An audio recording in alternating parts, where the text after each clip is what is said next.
बिस्मिल्लाहिर्रहमानिर्रहीम। अस्सलामुअलैकुम वरहमतुल्लाहि वबरकातुहू।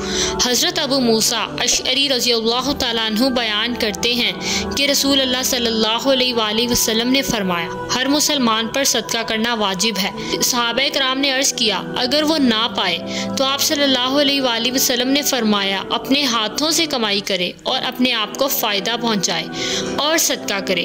उन्होंने अर्ज़ किया कि अगर वो इस्तिताअत ना रखे या ना कर पाए तो आप सल्लल्लाहु अलैहि वसल्लम ने फरमाया, ज़रूरतमंद मजबूर शख्स की मदद करे। उन्होंने अर्ज़ किया, अगर वो भी ना कर सके, आप सल्लल्लाहु अलैहि वसल्लम ने फरमाया, नेकी का हुक्म करे। उन्होंने अर्ज़ किया, अगर ना कर सके, आप सल्लल्लाहु अलैहि वसल्लम ने फरमाया, बुराई से रुक जाए, क्योंकि ये भी उसके लिए सदका है।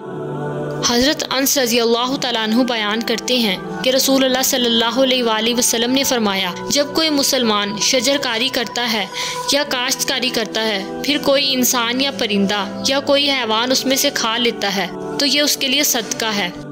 हज़रत अब्दुल्लाह बिन मसूद रज़ियल्लाहु तआला अन्हु मरफू रवायत बयान करते हैं, फरमाया, 3 अशख़ास हैं जिन्हें अल्लाह पसंद करता है, दौरान तहज्जुद कुरान की तलावत करने वाला, दाएँ हाथ से सदका करने वाला जो उसे अपने बाएं हाथ से भी मुख्फी रखता है, और एक वो आदमी जो किसी लश्कर में हो और उसके साथी शिकस्त खा जाएं, लेकिन वो फिर भी वो दुश्मन के सामने सीना सपर रहे।